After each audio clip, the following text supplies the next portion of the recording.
yeah, this is the second part of making mead, and what we're about to do is called racking.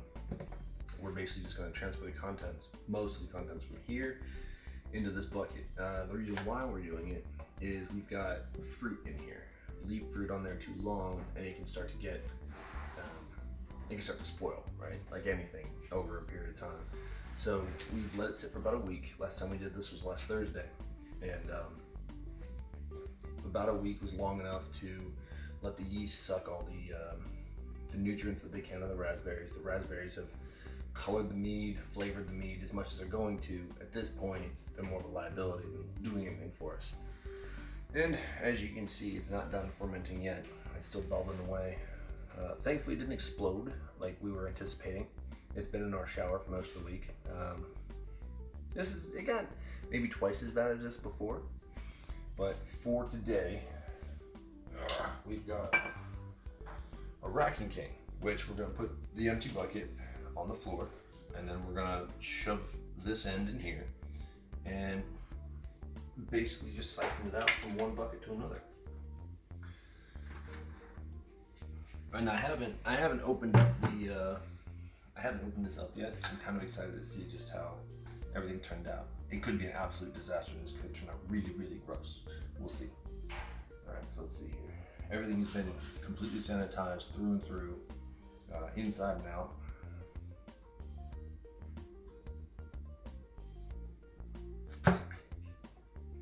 Got it. All right, here we go. We're gonna open this thing up and see if this is a waste of $50 or what's going on. Or I'm just not gonna open it. Oh my God. I've never actually used these buckets before, so there we go. And there we have what used to be raspberries. It looks so gross. All right, so the trick now is we don't want to keep it up top to catch the raspberries, and we don't want to stick it all the way at the bottom because there's dead yeast and seeds and whatever else is floating. So we're going to try and keep it right about here. All right.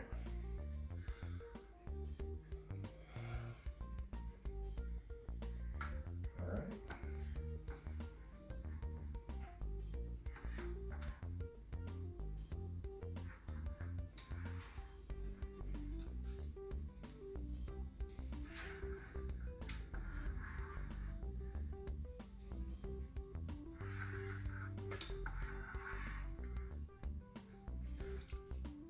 And there we go. We started our siphoning process.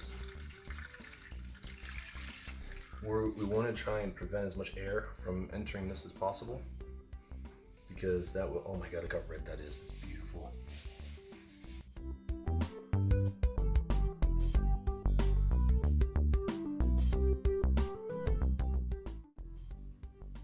The only problem with not using a clear carboy and using the bucket is I don't know how deep this thing is. And I'm trying to do my best not to hit bottom and pick up sediment. You might throw a little extra filtered water from the fridge in, just to fill it back up a little bit. We'll see how much we get out of here.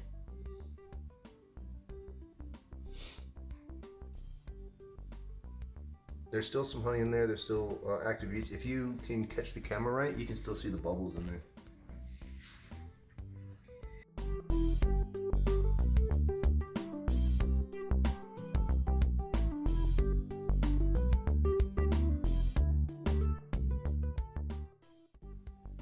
But they're the kind of bubbles that'll screw you if you try to bottle too early. You wind up making like a sparkling mead. We're probably picking up sediment. I'm gonna start picking up berries here pretty soon. All right, and there she is.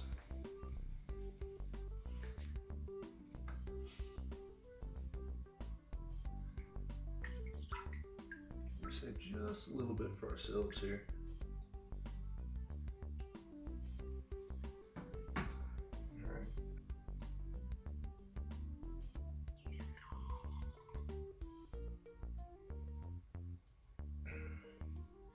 And this will be the first taste of our mead.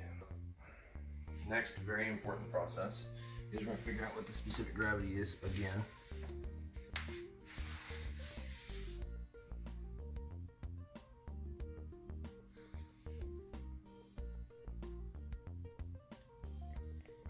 so 1.052, I think.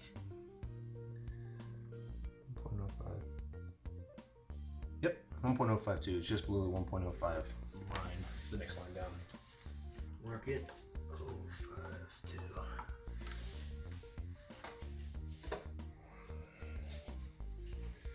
We don't want to leave this open for too long. Germs and whatnot.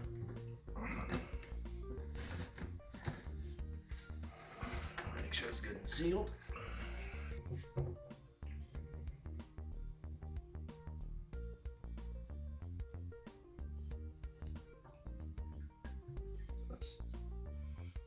And that, ladies and gentlemen, is why you use clean water. In case you send some of it back. Oops. All right. And now we're gonna leave this to ferment. All right, so our last, or our very first, was 1.095. 1.095.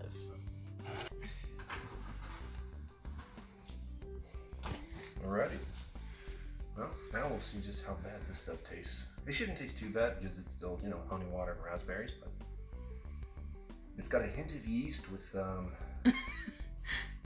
of a pukey smell to it. All right.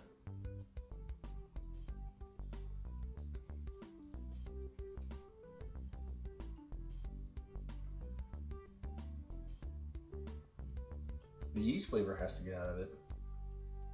And then you can definitely tell there's a little bit of carbonation to it, but overall it's starting out pretty good. And it's not bad. That's right? good. Yeah, that's really good. It's on the sweet side. It's still got a little bit of a bite to the tongue. That's because the carbonation from the yeast still developing. And it's always important when you're making mead to try it throughout the process, see how it's turning out. So, probably about another week or two, we'll take another specific gravity reading and see where it's at. If it has stalled, if it's at 1.05 like we read today, it won't be, but once the number starts moving from the specific gravity reading, then it'll be time to bottle it. And then we're going to add, this stuff's called Super Clear. The purpose of Super Clear is because we put raspberries in there, we basically gave our mead a cloudy look. The stuff coming off the raspberries is not going to settle. It's going to be constantly cloudy, so we're going to force it to clear up, and that's where Super Clear comes in. But yeah, once we do that, it'll be done, and we'll stuff it in the bottle and be good to go.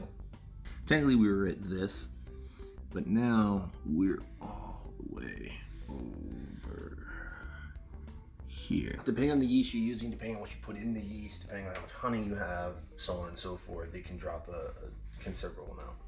So actually, if we look, let's see. All right, so we gotta wait for it to, once it's about done, it should be within this range somewhere.